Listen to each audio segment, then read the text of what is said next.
the college with a heart.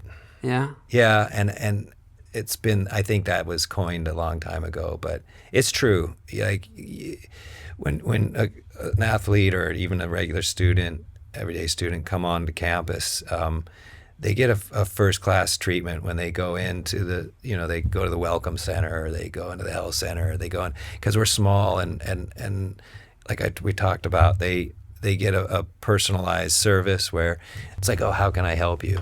And I've witnessed it when they don't know anybody's watching, and so that's how I know it's legit. Welcome, Jonas Crawford, to the Young Athletic. Thanks for being here. How are you doing today? I'm doing pretty good, Patrick. Nice to see you. Nice to see you. You are the AD of Oxnard College, and Yep. you wear many hats. Yes. You want to talk about some of the things you do? Sure. See, I've been at Oxnard for 16 years now, and I do everything from readying the teams with my terrific assistant for travel. I run all the home games. I'm at every home contest, where I'm the PA for soccer and basketball and baseball, softball. And then we have cross country, which we actually have a home meet there. You have like a cross-country course? Yeah, on campus. Yeah, we set up a nice 4 mile and a 5K for the women. Nice. Yeah, it's good. We can run a couple of events there on campus. And then what else? I try and get out and raise a little bit of money, which I don't do very well at, but that's why I'm here, to ask your listeners for a little donation from the other side of the river. God, what else do I do? It's crazy. When I get into the office, I've got a list of things that I want to get to, and then usually the daily deluge of emails comes up, and that's what I get to. I get to the top-down method of emails and just prioritize and then try and get to some important stuff. Mostly putting out fires? Yeah, no pun intended, but we have our fair share. We're small. We're only 8 sports, I mentioned. So it doesn't sound like much, but there's always some issue to deal with, and some positives as well. You know? Totally. Yeah. So what do you like about being the AD? I like the contact with the students. They keep me young. Yeah. They keep me fresh. They keep me energized. They of course, you got to make a salary, right? You got to pay the rent. But the second most important is when they come back and they say they had a great experience at Oxnard, and we get quite a few of those. So, and the winning's nice as well. We don't probably do it as much as we'd like, but that's primary. Of course, you got to compete and win. But when we get kids or athletes who I don't know if they would continue their athletic careers in college, but we give them that opportunity and they come back and show appreciation. That's the juice. Yeah. Yeah, I mean, it's a lot different than a 4-year school. Yeah. Commitment wise. Sure. Well, they're committed. Yeah. But they're not on scholarship. Mm-hmm. They're doing it for the love of the sport and the chance to move on and pursue their goals, whether that's athletic or academic or even career ed, so that's where it's a nice level. 2-year level is a really great thing that we have here in California. Have you always been in like the education space? I know you've coached golf before. Yeah, I coached golf. I was an assistant AD at Palomar College for a couple years while I was coaching. That's how I got my feet wet under Scott Cathcart, who was my mentor and the AD at the time down there. That's near San Diego, right? Yeah, that's exactly right. That's in the North San Diego County, right across from Cal State, San Marcos. So we lived down there. Before that, I was in Japan. I was in Japan for 4 years, and I was in education per se, but I was teaching English in Japan. So yeah, that's awesome. Yeah, that was a little sideways from after getting out of San Diego State with with a marketing degree, and I thought the economy was kind of tanking, and I didn't want to go back to school, and I thought, okay, what can we do? And I thought, I think I read a book, and I had a classmate, and he was Japanese, and he said, if you want to stay with me, you can. And a trip over turned into 4 years and a marriage and 2 kids later. Wow. Yeah. Really changed your life. Oh, absolutely. Yeah. Yeah. It gave me a great perspective. Yeah. And it's one of those, like, I don't know, like surprises, like great surprises. You had no idea it was coming. No, I didn't know what I was getting into. I just graduated college. I thought I knew everything because I was a graduate. Yeah. And I got there and I knew nothing. I didn't know how to speak. I didn't know how to eat. I didn't know the culture. So it was an education for sure. That was my graduate school. That's awesome. Yeah. So did you pick Japan for any reason besides you had a friend that was Japanese? No, it was appealing because I knew the socioeconomic, it was safe, it was, the economy was really good over there at the time. I knew I could make some money. I read a book called How to Make $1 Million. And I thought, hey, it was a great title, yeah. And I did. Now 150 yen to the dollar, so that was a good play on words. But you needed at the time I needed my 4-year degree to get my work visa. So I went over and found a company to sponsor my visa, and the rest was history. But it was definitely a life changer and something I would never trade for anything. Yeah. Yeah. I mean, like I said, it's a great surprise. It's like I started playing guitar in college and just like fell in love with it. I didn't know it would change my life, but it did. Right. You don't realize when you started out, right, playing guitar, but you're like, wow, this is a little deeper than just playing an instrument. Yeah. But I didn't leave the country for 4 years. I mean, well, you went to Kansas, right? You went to Missouri. Missouri, Kansas City or St. Louis. St. Louis. Okay. Yeah. I just I don't know. Well, I do know why I did it. The prospects of staying and working in marketing, because I was a marketing major, really didn't appeal to me.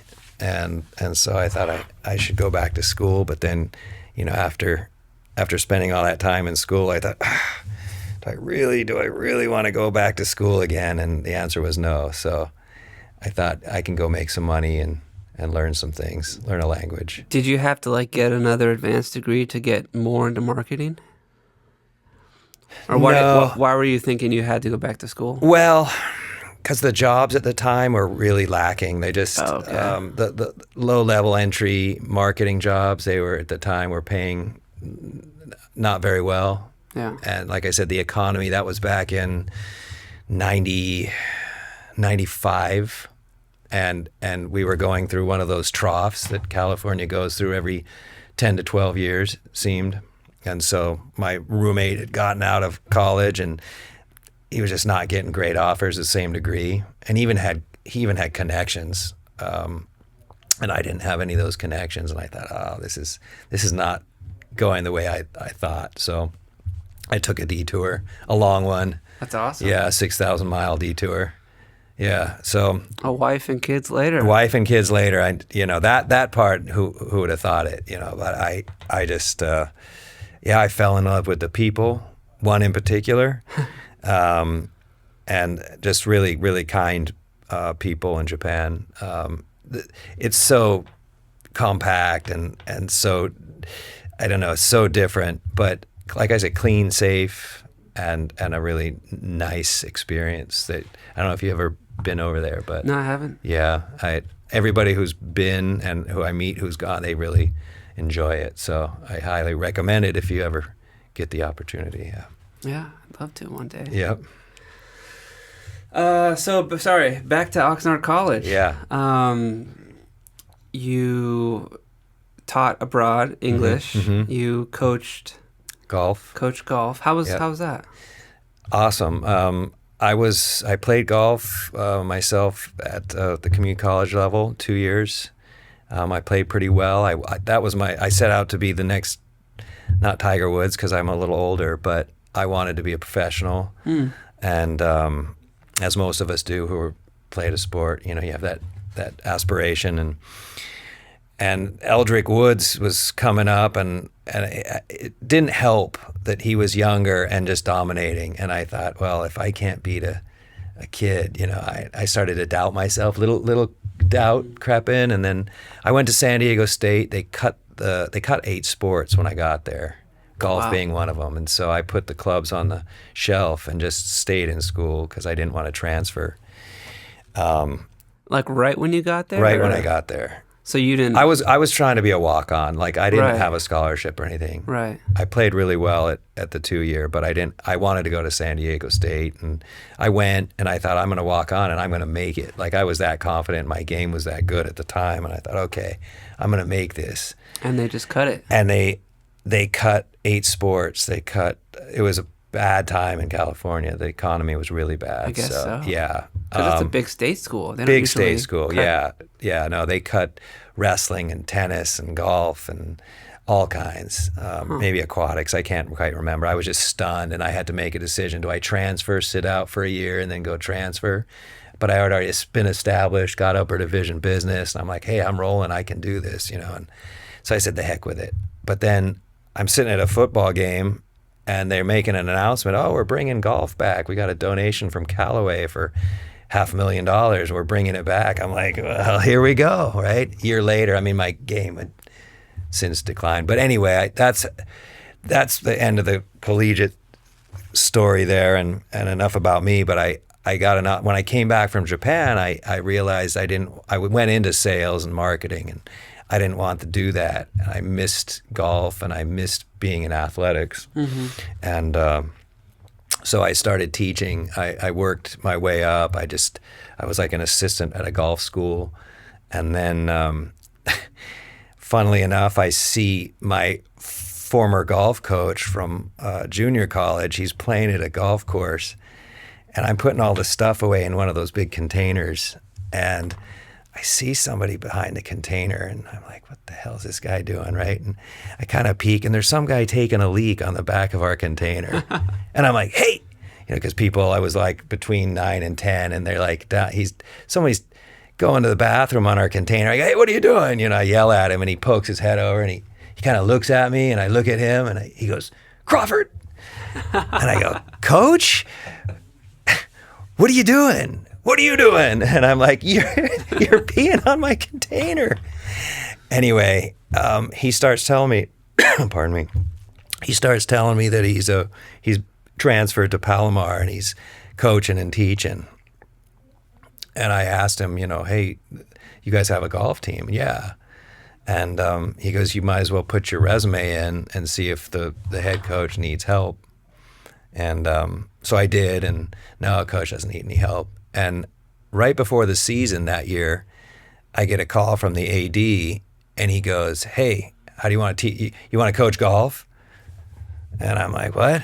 And anyway, the coach had suffered a stroke right before the season, and the guy needed somebody to take the team. And I'm like, sure, why not? So that was the start of my coaching career. Wow. Talk about misfortune for one, and I, Coach Lusky, may he rest in peace. But that was the start of my coaching career, and then I did that for 10 years. The last couple, we got a new AD, and he needed help, and I wanted to be a full-time golf coach, but I knew golf is not. It's not football. It's not. Yeah, it's not sport. Basketball. It's not a major sport. Yeah. And I see the writing on the wall, and I go, "Hey, I want to help you. I'd like to help you run this athletic department." And he goes, "Bring it on. You're gonna work for free." But and I got paid a little bit, but a stipend and not very much. This is at Palomar College. Palomar, Yeah, okay. That's how I became the assistant AD. Okay. He named me assistant AD, and it just meant that I had to do all the stuff that he didn't want to do, doing games and announcing a little bit, running tickets, doing all the logistics. Yeah, behind it. I think I certainly had to do that to get, to where I am. Sure. And some people are like opposed to that. Like, oh, can't work be. for free. Like, nah, that's how you get in. You can't, especially Gotta at be a reliable, yeah, trustworthy, exactly. show up. Exactly. It's something, athletics, sports, it's what people want to do. And so if you want to get into that, you have to sacrifice. There's no, you look at every big time coach, every single one of them seems to have started from the bottom. Yeah. And you just put in the time, like you just mentioned. Yeah. And so, yeah, that's how it started. And from that, I just started, and I told him, hey, you don't got to pay me much, but you just need to help me get the job that I want, and I'll work for you here as long as you need me to, until I can get a career going. And so, I know you needed to get more than coaching golf. Yeah. But what did you love about coaching golf? The connection with the guys, the fact that I could mentor with a sport that I loved, and I didn't make it to where I wanted to be, and a lot of them wanted, to be on the PGA, and I knew the path. I didn't get there, but I could lead them to a certain point, at least for my time with them. And I really enjoyed like the mental aspect, because I enjoyed the psychology of sports psychology, and especially in golf. I mean, it's really mental, as you can imagine. Physical as well now, a lot more than I think when I was playing. People in a lot better shape, but help them with the mental, even the spiritual a little bit, kind of balance the three phases, mind, body, spirit aspect. So I kind of didn't make it up myself. Of course, there were books and stuff, but I tried to keep my coaching balanced. We'd have sessions. We'd invite speakers like even yourself coming in and from other sports and talking with the guys and just trying to get them to maybe open up their thinking and develop mentally on the golf course.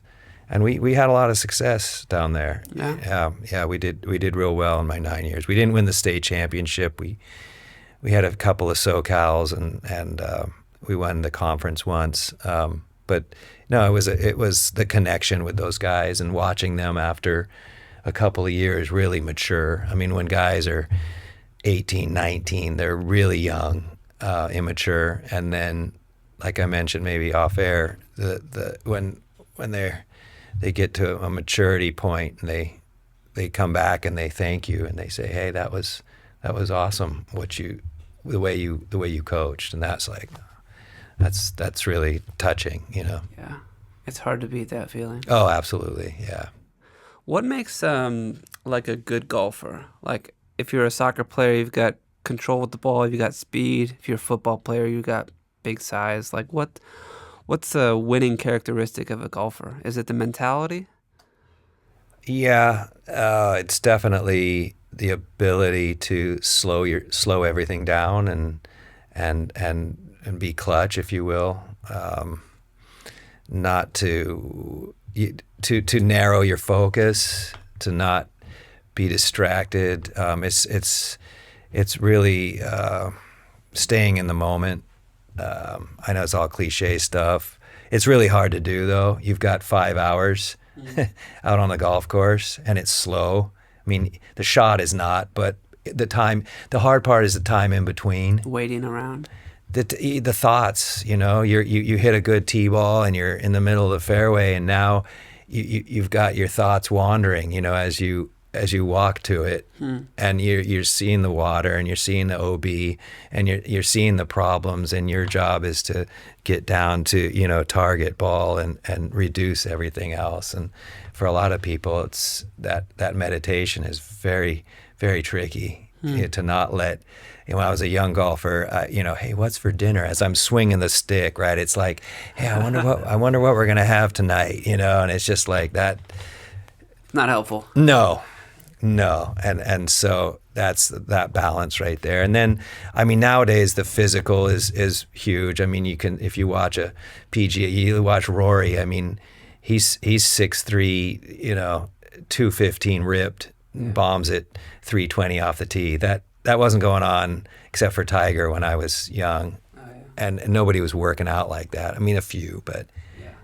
so a little bit, physical is really important, but more the mental ability to focus. Who's your favorite golfer? Oh man, favorite right now? Yeah, right now. First one that comes to mind. I would go Rory, just Yeah. because he's he just won. Yeah. And I like him as a person. My mother's from England, and he's not from England, but UK, and I appreciate the attitude. Tiger's right up there. To do what he's done, it's pretty incredible. I mean, that's probably the greatest player that I've ever seen play. But Rory's up there, and there's a few others. I used to like Phil, but not so much anymore. Have you gone to pro events? Oh yeah. I've been to a few. I went to the 2000 U.S. Open when Tiger won by 15 shots, and that was talk about focus. I was on a tee and up on the ropes, and he was coming into the tee box, and it's a mob, and I'm trying to make funny faces, like trying to make eye talk, Trying to get his attention. Trying to get his attention, and the laser is he didn't see anything. I mean, there's these, like a camera like this, there's bazooka lenses lined up all the way down the fairway, and he's not seeing any of it. And there's no cracking. He was not to be, to fold or to. You just watched him. His heart rate would go down, and it was just easy. Then again, he's doing it since he's 2 years old, so he was built different. Yeah. It's interesting. All the elite athletes, they think differently than everybody else. Yeah, it's easy to see the difference, right? Even in any sport, like even yesterday at the Super Bowl, you can see, even though Mahomes didn't have a great day, he's still different. Mm-hmm. How he handles his business. He was getting roughed up. Yeah, I mean, you can tell, like, the only competition he thinks of is himself. It's like him versus him, and if he's the best, if he's at his best, he believes he can beat anybody. Yeah. Except for yesterday, he had four guys he was dealing with up front. But no doubt. I mean, it's again cliche, but the mental aspect at that level is you got to be head and shoulders, and that's why he's always winning. Yeah. Let's talk about some of the OC athletes. Okay. What makes them special? What makes them unique? Or maybe what do you see, they need to work on? Well, we'll start with, ask me what makes them special. Well, they commit to OC, whether it's for the coach, depending on what their goal is. But obviously, once they say, okay, I want to come to Oxnard, we're small enough where we can take a personal interest in them, my staff and myself, and we get a certain athlete in. I mean, mostly local. We're probably 95% local from Oxnard or the county, and it depends on the sport, right? Because they all have their own personality. But they're driven, most of our kids are hardworking. They're working, they're taking care of family. They're going to school. They're playing, so it's a lot. There's a lot. If they're practicing 10 hours and they're playing 10 hours and they're working 20, 30, 40 hours and then they're trying to go to school, that's special. Yeah, I can no longer do what they're doing. And so the drive, when they're really putting all that time into it, they don't have time to mess around. So they're driven and they're serious about their craft. So that's special, and what was your other question? What's like a typical challenge for Well, that was it. I mean, some even struggle, with basic needs. They don't have proper nutrition. Some are couch surfing. Some, like I said, are working their way through college. So the financial obligations, helping their families. And so that's when, when I can see that, it's like, we can't give them help. We can't give them financial help, but we can certainly support them in other ways. We can support them with, we've got a nice new project going right now. We call it the Nest. We've got a classroom off the side of our offices, and it's we're trying to bring all our student services into that office, and into that space. Like I said, we're calling it the Nest. I've got business on the left. There's some desks, like about 15, and then on the right we've got like some couches and bean bags. We're starting to making it look a little more friendly. We're bringing mental health specialists 2 days a week.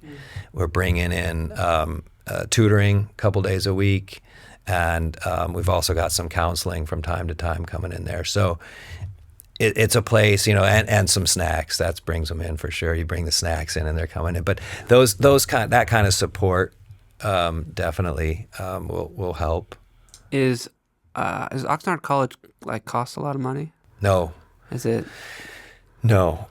What's like a semester? So if you can get 2 years for free for sure. You fill out your FAFSA, and you get you get the what is it, the California Promise, and so you get at least 2 years for free, and if you qualify for financial aid, it doesn't cost you much. It's just there's some little basic fees in there, some books, stuff like that, but really affordable.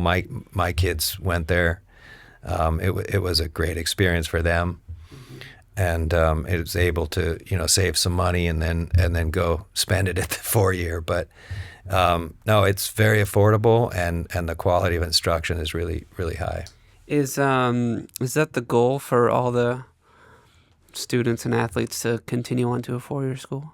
Not all, but the majority. They've got someone trying to get into like a career technical education. We've got a lot of good programs there, whether it's we've got HVAC, we've got culinary, we've got some programs there, dental, and we have a 4-year degree. We have a bachelor's degree in dental as well. Really? Yeah, just qualified for that. So that's a new program. So you have some 4-year programs?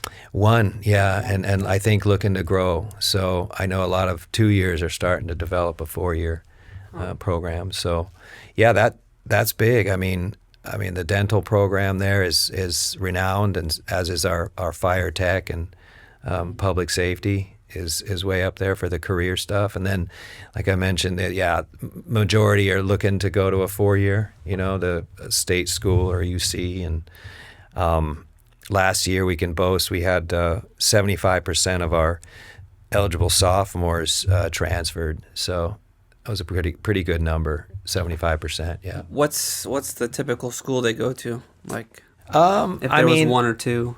I mean, we get a lot of course, Northridge. We get, to Santa Barbara, Channel Islands if they're not going to continue sports because they don't have any, they don't have any athletic teams.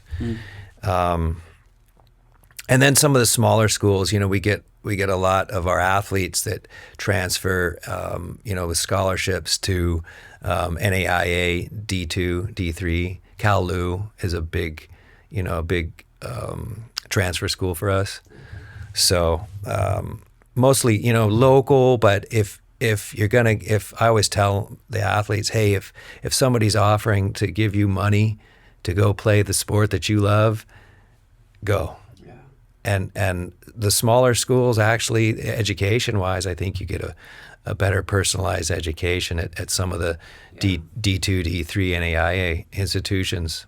I mean, everybody wants, I want to go to UCLA or USC or, whatever. They're huge schools. They're huge. Yeah. San Diego State, I was a number. Yeah. I was a red number, 890012, whatever it was, right? It's like nobody knew my name or anything. But if you go to a smaller school, and like Oxnard, most people will get, especially our athletes, they'll get to know them personally. And I say, hey, that's where you get a benefit. It's, there's a richness to being a part of a community. And you get that feeling more easily at a smaller school. Absolutely. Yeah. Our soccer team developed it's just a one word, the juntos. They play together, and during the first championship team in 2015, they developed that phrase, and it's the togetherness, and it's the family that really pushed them, into. We talked about the mental fortitude of elite athletes, but that togetherness on your sport, really paid dividends. Yeah, that was huge. Yeah. Getting guys motivated and confident in themselves and each other. Yeah. Really can. Oh. Powerful team. Yeah, they were. I don't know if they were the most talented, but they were. During the championship, and it was probably because of the juntos attitude that they brought. Yeah. Is soccer the most successful sport? Per championships, yeah, athletically for sure. I mean, we have 2 state championships. In the last 10 years. We're actually soccer? Yeah, 2015 and 2022. So, 7 years in between.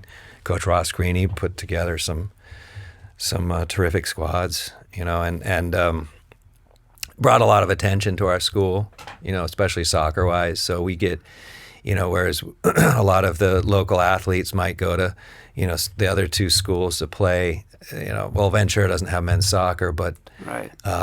They definitely, flood to Oxnard to get a piece of that juntos and that team play that we've developed. So, yeah, we're actually we haven't announced this yet, but publicly, but we have a Hall of Fame, and this year our one inductee is the 2015 men's soccer team. So that'll be a special celebration. That's awesome. Yeah.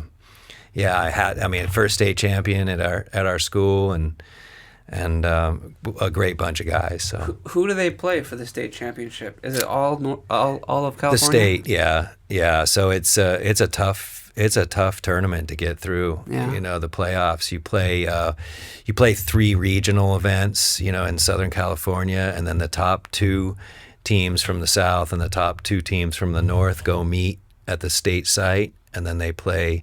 They play the semifinals, and then 2 days later on a Sunday they play the state championship.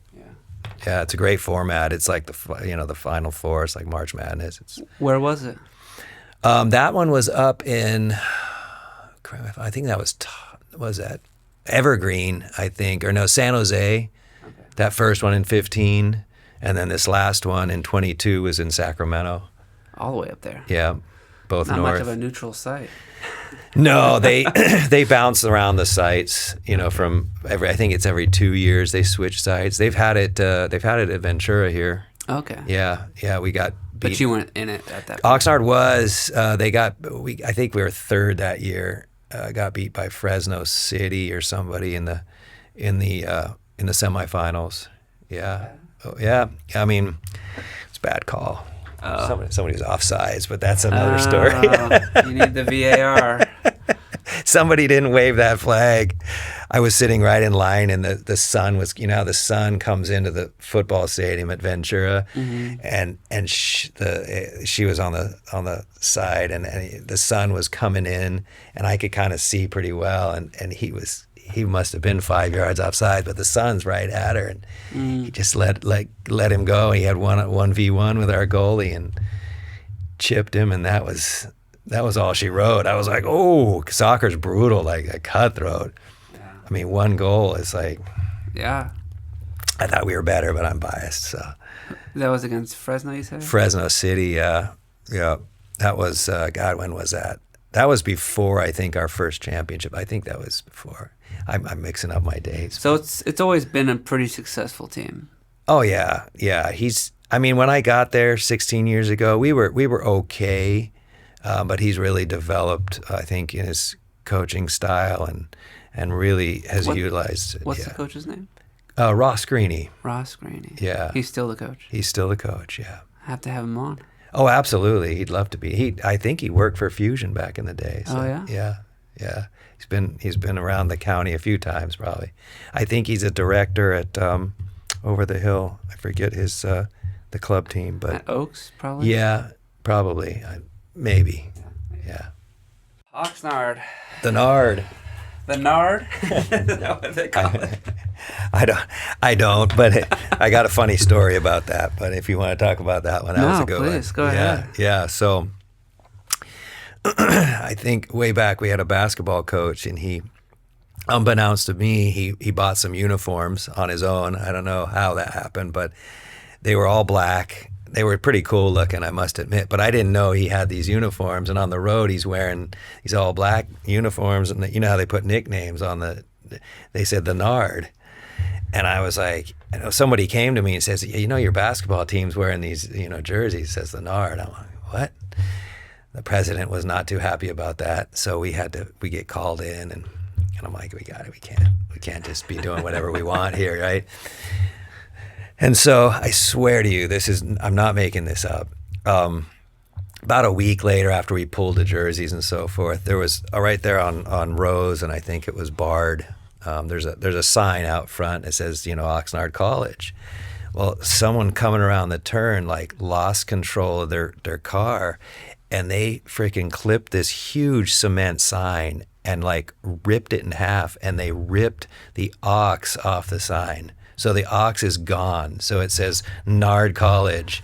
And I'm like, Nostradamus, he knew it was coming. I was like, wow.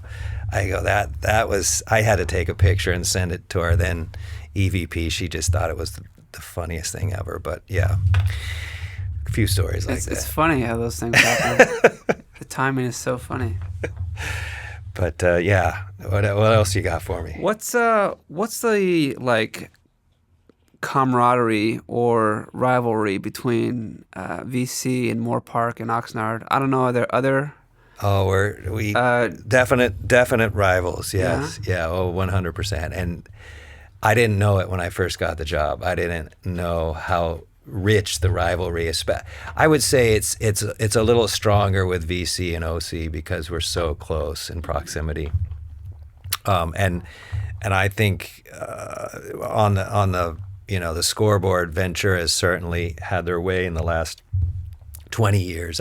Way back, Oxnard used to win, but then it switched with I think the coming of probably Phil Matthews era basketball, and things started changing there, and it's competitive. But I'd say since I've been there, I think Ventura has definitely beaten us up pretty good. Is there a particular sport that just beat you every time in? I hate to say it, the women's team sports, they've just had our number since I've been there. The women's team, cross country is an individual sport, but basketball, softball, and soccer, they've really had our number. Yeah. Which hurts. That's one place, one area that I'd love to get over on them, because until you beat them, how are you going to out-recruit them? I always ask our coaches, why would you send your daughter to Oxnard to play if we don't win? Everyone wants to be on a winning team. Absolutely. Everybody loves a winner. Yeah. And then so it's until you crack the code. But I'm starting. Hoffy, man. Oh, Hoffy's got to retire. He's got it on lock. Yeah, and he's got 30 on the bench, And I always tell him, do you need 30? And we got 10. You might want to send, you might want to send 5, 6, 7, 8 over. But and if they're not playing, I don't know why they're sitting on the bench. If I'm number 26, I'm not going to be sitting on the cold aluminum over in the stadium. But until you beat him, hey, what are you going to say? Yeah. Right? And he's a legend, right? Yeah. So, but he's a cool guy. Emily Perez, look out. She's making him nervous a little bit. Is that the women's coach? Yeah, that's our women's coach. She's only been doing it for 2 years now, and she's putting together a little something there, cooking with gas now. Is she local? She's local. She played for us, yep. And then she went off to Northridge. She didn't play. She got her master's, and she's teaching and coaching and doing a real good job. She had a nice squad last year. We competed. I think she'll have a better squad this year. So hopefully one of these days it'll happen. Hard to beat. Hard. Got to knock the champ out, though. I tell you what, we when I was playing in high school, our district had the state champion in it every year. They won the state champion, so we never got out of districts. Yeah. And that was like, until we can beat them, we'll never win the state championship. However, they got busted. Apparently, they were breaking some rules. Uh-oh.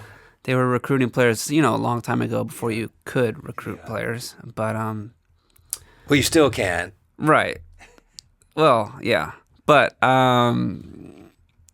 they got busted and their program's down. That was it. Yeah. Yeah. I mean, sometimes it takes something like that. Hopefully you can just get better, Hopefully you don't have to knock the other person down. We try not to do that. We try to just get better. Yeah. We got a good shot with softball this year, I think, on the women's side, and like I said, soccer's up and coming, and then women's basketball we're still struggling, but we'll make some strides. But when I look at success on the court or on the field, obviously that's number one. That's why they come. They come to play the sport. But then I look at our graduation rates and some of the things we're doing. Like our women's basketball team is struggling this year on the court, but they're all going to graduate. And our team GPA is going to be really good. So that's more important. I can't go, oh, you guys aren't successful, because they are with the student part of the student athlete, the first part. And so, have you thought about hiring like a mindset coach?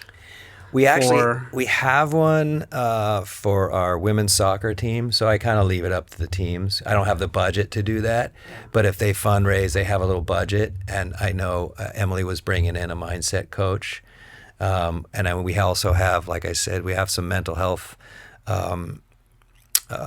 therapists or practitioners, and that they can help with some of that, because a lot of that stems, maybe their confidence level and some of the doubt is stemming from something off the field, right?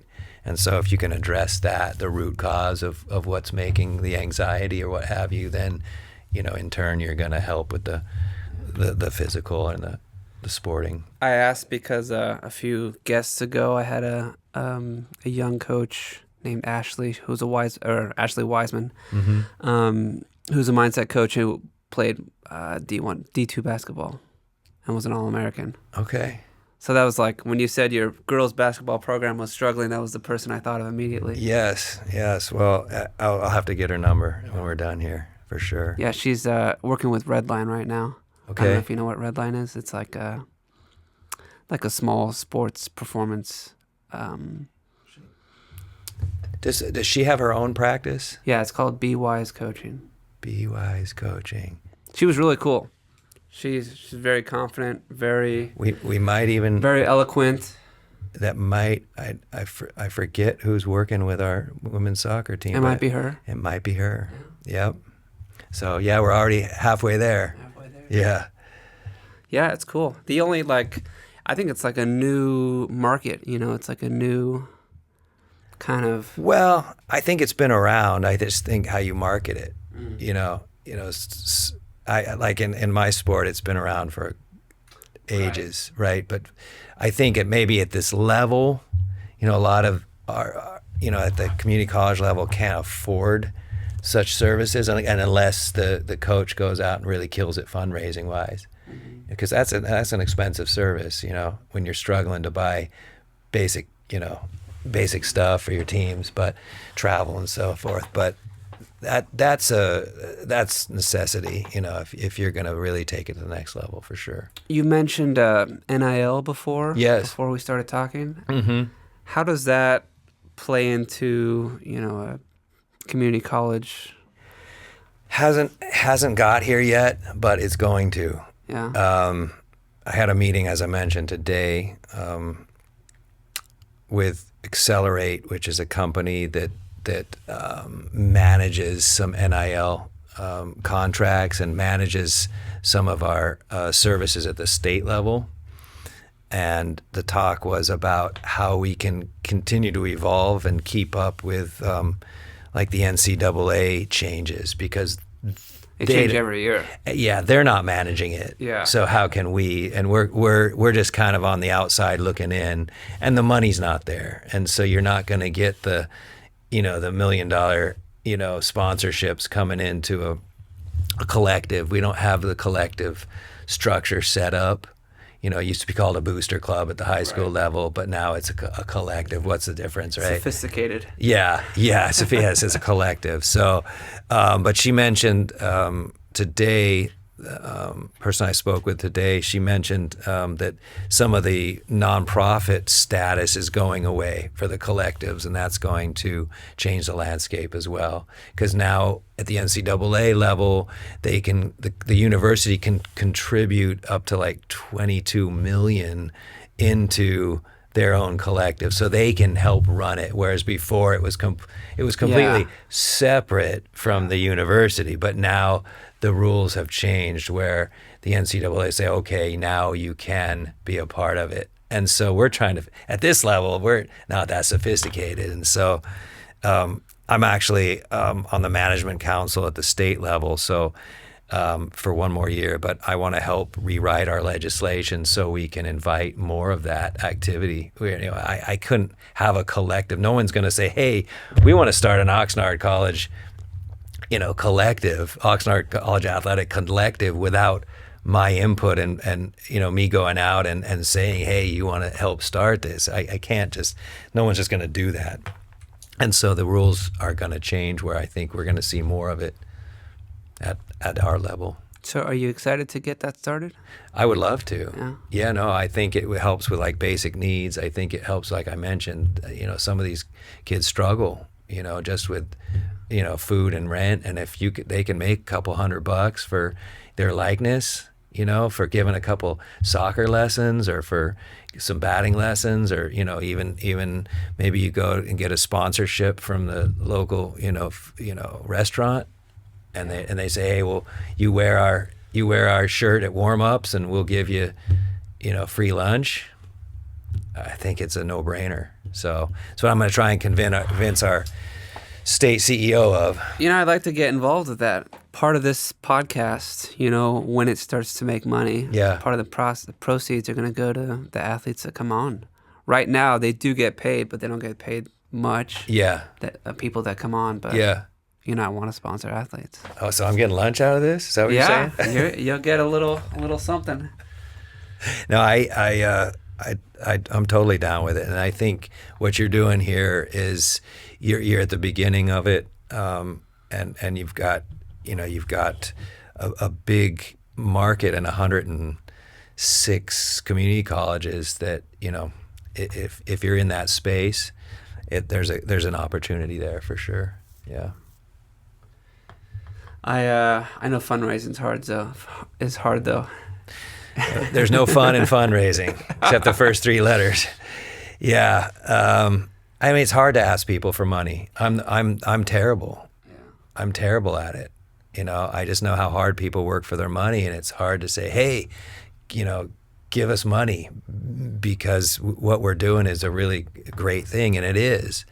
But unless your kid is involved, it's hard for me. It would be hard for me to go write a check to, another community college and support that, unless I'm getting something back. It's, philanthropy is for yourself, and unless you were a player or a coach, and I certainly will when I get to the point, I do give back obviously to Oxnard, but it's difficult to ask people for underwriting. It really is.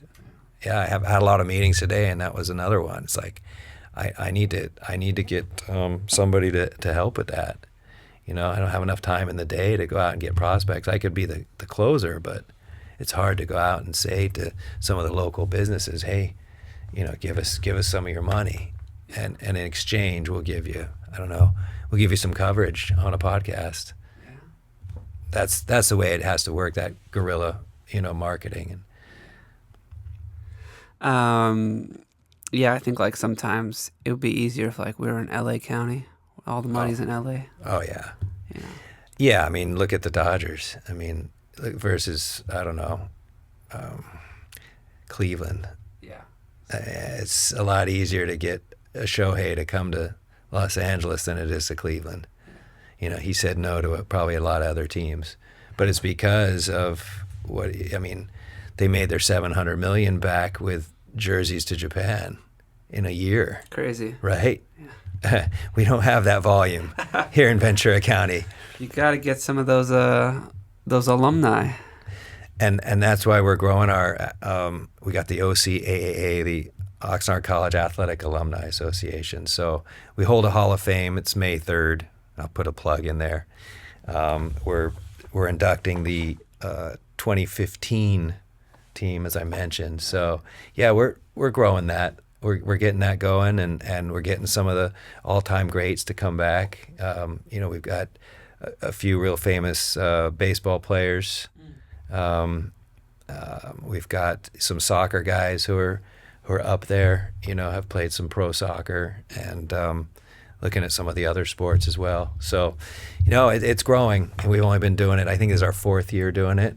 We're a little late in the game, but I'm proud to develop that with my assistant, or my head women's soccer coach, Emily Perez. She really was the push to get that going. So I've got some really good people, really good coaches around me. So no excuses not to grow this and beat the Pirates. So beat the Pirates. Beat the Pirates. Is Moore Park totally out of the picture? They're way out there. Yeah, who cares about them? No, they're. They are out there. It is far away. It's 45 minutes from here or so, and. What about Santa Barbara City College? You guys play against them? Yeah. Oh, yeah. They're in the conference, the Western State Conference. From Cuesta all the way down to what is it? Where we go down to? Santa Monica is about the furthest south, and then east, like LA Mission and Moore Park and on down. That's kind of there's 16 teams or so, 15, 16 in the WSC. So that's who we compete in conference against. The WSC is the WSC, yeah. Yeah. And of course, again, the proximity with Ventura, Moore Park, definitely. That's the natural, cross county rivals. So it's fun. It really is. I know I don't know if you've spoken with their AD, but he's a barrel of laughs. So no, you should have him on in. He knows how to talk. Yeah? Yeah. Is he a good salesman? I don't know. I think he's too busy. Oh. They got 17 sports. So he's like, you only got 8 sports. And I go, yeah, that's true. Putting you down. Beat me there too. Just keep beating on me. But yeah, they got a little more staffing too. But. What's his name? Jimmy Walker. Jimmy Walker. Dynamite. I don't know if you're familiar with that show. But okay. You look that up. Look up Jimmy Walker. Yeah. Okay, I will. Yeah. I watched Major League for the first time. I had a baseball guest on. Okay. And he recommended Major League. Yeah, got to. It's kind of like Caddyshack for golf. Yeah. Yeah. I've seen Caddyshack. Oh, good. I think there's a second one, but I haven't seen that. Yeah, one. Don't bother with that one. The sequel's no good. Yeah, the original's the only one you need to watch. Yes, sir. Okay, so let's talk about the eligibility rules and sort of transitioning from high school to college and maybe... Thought you never asked. Yeah.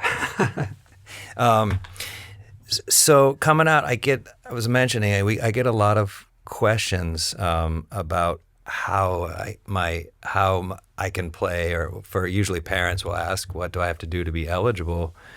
And I think most importantly is that you have to realize the level that the student athlete is going to be, whether their plans are to go to the 4-year or how long it's going to take to get through college. And so when you start out, when you start taking 12 units full time at the college level, your Division I clock begins. And so when that clock begins, you get 5 years to play 4. You can take one redshirt year in there. But as soon as you're in 12 units, your clock's going. And sometimes students don't realize that. And they come to me and they say, how much longer can I play? And I went to school here last year. I go, you've been Going a year, yeah. Well, now you got 4 years left, and they don't realize. I think leaving high school, they don't even know that once you're in full time, the NCAA recognizes you as a full time student. Again, your eligibility clock starts. Your athletic eligibility. Correct. Yeah. Correct. So coming out of high school, if high schoolers understand that. And they plan on taking 5 years, they're going to red shirt, or even gray shirt is another option. And gray shirt just means that you're taking under 12 units. And so if you come in and you can afford to do it academically, as far as financial aid, because sometimes you got to have 12 units for financial aid, insurance, and so forth to remain on your parents' insurance. But if you come in with 11 units, your clock doesn't start. So you can delay the start of your eligibility. You get a little more time to compete. And it might take you, if you don't know what your major is going to be, you're trying to work out, you're trying to get some of your classes in line, you can spend 2 semesters under 12 units and your clock doesn't start. It's not like you've never attended. So that's just a little tip coming out of high school for eligibility purposes. And then you also you have to be honest with yourself. Am I at that level? Am I at a collegiate athlete level? And if you're not, you definitely want to take a year off and train and work on your craft and work out with the team. You want to redshirt with the team or practice with the team if the coach will have you. And we don't have tryouts per se, but you want to contact that coach even in high school, even at the community college level. If you're going to play soccer for us, you give Ross Greeny a call. If you want to play baseball, you can play. You call up our head coach Steve Hernandez and any of our sports. Look on our website, call him up, and say, hey, what do I got to contact us? And you contact me. Email me, and then I'll tell you exactly what you need to get ready. But you got to be honest with, about your level. I mean, if you're a great athlete, it's not a problem. But if you're marginal and you want to do this, you got to be honest with yourself. It's okay. It's going to take me, a year to get up to this level, and you can delay the clock if you want. Your ultimate goal is to play either D1, D2, or NCAA athletics. So, just something to know coming out of high school. Yeah, totally. Yeah. So essentially, don't be enrolled as a full-time student if you're not ready to. If you don't know. Yeah. I mean, many know. And again, it comes down, can you afford to take 11 units, right? Because financial aid is based on, being full-time. Or just miss a semester. Yeah. And let's say you're in a spring sport, don't start until, take your 11 units in the fall or 10. You can take 12. But just understand how it's managed. Also, D2, you can break it up by semesters, where if you take under 12 for a semester and then 12, they only count semesters. And so Division I counts years. So that's an important aspect. D2, D3, and AIA break it up by semester, where Division I breaks it up by years. And so you can't stop the clock in D1, but you can in D2. You can take off semester. Yeah. Interesting. Yeah. Huh. Yeah, there's too many rules. A lot of rules. Got to make it easier for the parents. Yeah, and then there's an interesting injunction at the NCAA level where Pavia, I forget his first name, Diego Pavia, he was a quarterback, and a judge just ruled that his years at a community college wouldn't count against his eligibility. So we'll see how that rolls out. That's something to pay attention to, because if that becomes an NCAA policy, I think I heard about that. Yeah. It would give you get two more years. Give you 2 years at the community college for free, and then you could go play your 4 at a Division I or Division II NCAA level. So that's still, in the works, but it would be good for us, because I think it would provide you get a lot more enrollment. I believe so. Really help to. Yeah, I believe so. It would give you 2 years to mature, get your schooling done, and then go 4 years, at a where you really need that scholarship help at the 4-year level. So something to pay attention to. Yeah, I think about, like, I've got a soccer team and they're born in 2010, and some of them are 8th graders, Yeah. and some of them are freshmen. Yeah. And I just think like the 8th graders have an extra year, Yeah. you know? Yeah. Yeah. That's right. Yeah. Yeah. That's a good point. Yeah. You coaching a little bit? Yeah, I've got 2 teams, Okay. 2 2010 teams. 2010. So that would put them, what, 14 years old? 14 to 15. All right. So what do they have to do going from junior high to high school? Is there, Oh. what's the transition like there? Well, I coach club and we play year round, and essentially, like the high school season, we just take a break. Okay. Otherwise, we would be playing like middle of December and then middle of January. But that's right in the middle of their season. So when is the club season? We train all year. The season will be like from September to November and then February to May. So it does cut into the high school season? It's the, like, high schoolers for my boys, they just finished last week. Okay. So January, February, 2 months. yeah, it was December, January, February. That was their season. Okay. Winter season. Yeah. Cold. Well, not here. It's not so bad. You're right.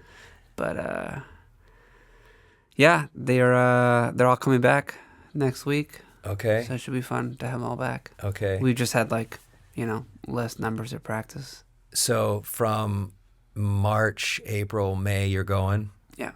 Is there tournaments that you play in, or? Yeah, we've got a tournament this weekend, like a preseason tournament in Chino. Okay. And then the season starts the week after. Yeah, I'm very interested in, at Oxnard, we're trying to, another big idea, a lot of ideas, but developing some sort of estudiantes. I know there's already a league, I think, or team, but more of like a league involving, around students and for the kids of the community. So it's a dream, it's a plan, but I don't have anything, solid in there. But we've got terrific facilities. We've got 3 really nice grass fields and the ability to grow soccer at the community level there. You guys are in charge of the college park fields? No. Oh, okay. No, we're not. Those are city fields, but we like on campus we have 2 international size practice fields and a stadium that will eventually have lights. So yeah, it's pretty nice. Just check it out. I guess I've never really been to Oxnard College. Yeah, you might want to check it out. When I go to College Park, it's right there. I know it. But when we're going, our fields are really nice and professionally striped. Like my equipment manager is a soccer guy, so a lot of pride in striping those things crisp. And we've had plans to get lights now for a long time, and they will be there, but it's just taking a little longer than we hoped. Is it the money that needs to the come money's in? there. Oh, It's getting through DSA and getting the approval and through the state engineers. It's a lot, but a lot more than I thought. It's been approved for years, and I'm just waiting. When we have lights, it'll be a game changer because working parents can't come to a 3:00, 2:00 game on the week. So Tuesdays and Fridays are our games, and they can't. It's hard to make it, so our crowds are kind of limited. But at 7:00 with some snacks and watching really good soccer, because our team's very, very good historically. So that's the hope, is to grow the game, and that's why you're probably coaching kids, is growing the game. I love coaching because I love teaching. All right. I thought about being a teacher as like in a school. Yeah. But I hated school. That's a hard sell. So I was like, I don't know if it's in me to coach a subject I don't care about. Yeah. You're a born coach then, because that's what you want to teach. You want to teach sport. Hence the young athletic. It's not even that I want to teach. It's that it comes out of me, It's just like when I go to bed at night, I turn off my light and I think about coaching. I think about ideas, messages, positions. I just, it just comes on. And it's like, I guess I should be a coach. Pretty much, yeah. Yeah. Yeah. So this is a side gig for your coaching. This is a side gig. Yeah, coaching Yeah. doesn't pay, Yeah. as you know. Yes, I do. So you got to do it for free until you make it, right?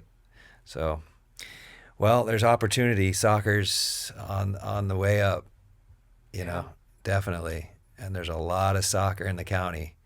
You're in a good spot. So. Yeah, the new pro team in Santa Barbara. Oh, I didn't even know. Yeah, Santa Barbara Sky. Okay. I think they'll have their first season next season. Cool. Are they playing at UCSB? Yeah. All right. That's their home field. Yeah. Yeah, you ought to come out and check it out. I'd love to. You'd want to kick it around if you. Oh yeah. Go out on the field. No, I love to show the kids the moves that I got. Right. We'll get the kids out to our facilities. Cause, we talked about it this year. We were gonna go to a game, but it just didn't happen. Yeah. Oh. So we'd like to. It's top notch. Yeah, you'd be, I think, pleasantly surprised to see how, like, high level. Yeah, the passing blows me away.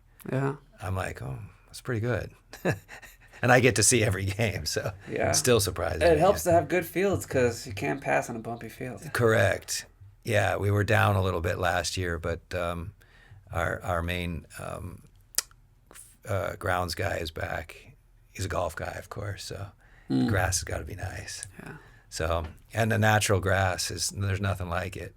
We had those fields were built for the what was it, the World Cup practice events or something back in the 90s. So they built those, and we've had some big time pro teams out there training, and so yeah, they're pretty good. I'd like I said, I'd like to grow the junior aspect of it. That'd be our pipeline, because we've got the facilities to just. I mean, you guys are double the size of Ventura. Oxnard's got 200,000 people. Correct. We're the smallest school in the district. Where do they all go? To Ventura. Look at the roster sometimes. Yeah, look at Hoffy's roster and see where half his girls come from. Yeah. The Nard. The Nard. Damn it. It's all right. Got to beat them. It'll happen. Next year. Next year. Yeah. I was thinking about. What's that? I don't know if you know that song by Weezer, My Name is Jonas. Yeah, my name is Jonas. I'm sure you've gotten that before. But that's the only thing that's been stuck. Just rolling. Well, I usually go with something even more corny when they're like, what's your name? And I'm like, Jonas. And they're like, what? I'm like the brothers.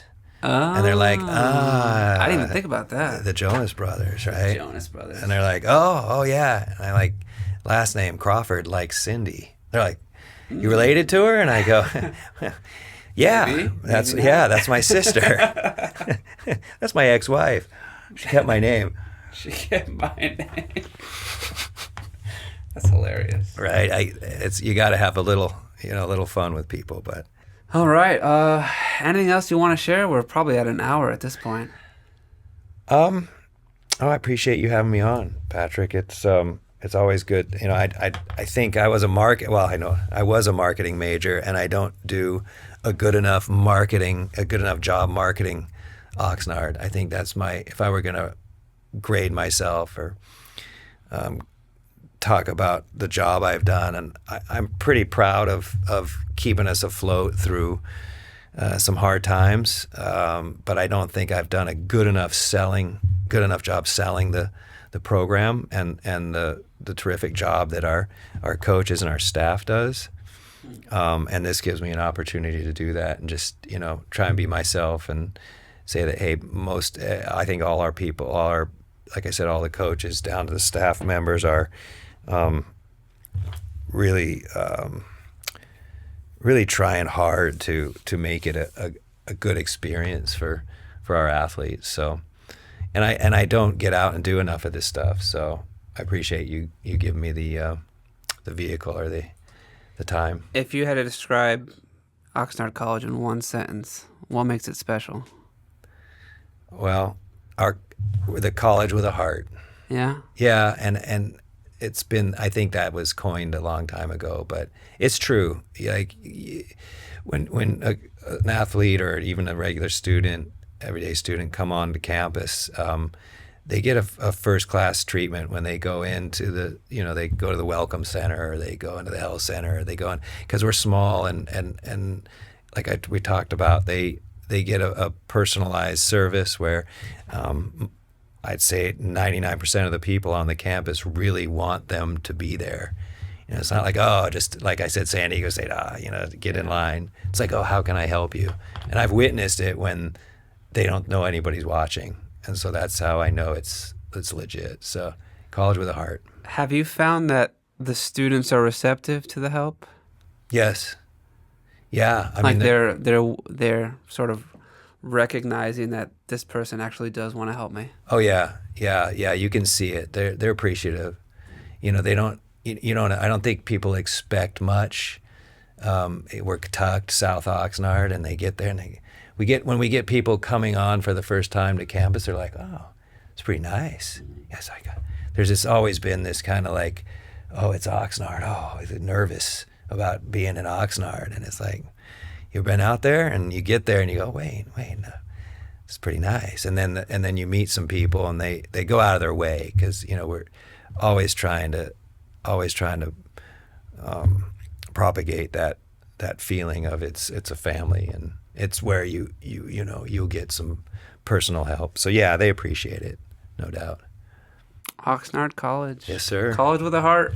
Go Condors. The Nard. Well, thank you, Jonas. You're welcome. For coming on. Yeah, my pleasure. Sharing, the wisdom. Yeah, of Oxnard College. I don't know if it's wisdom, but it's from the heart. I appreciate it. Yep. Thank you.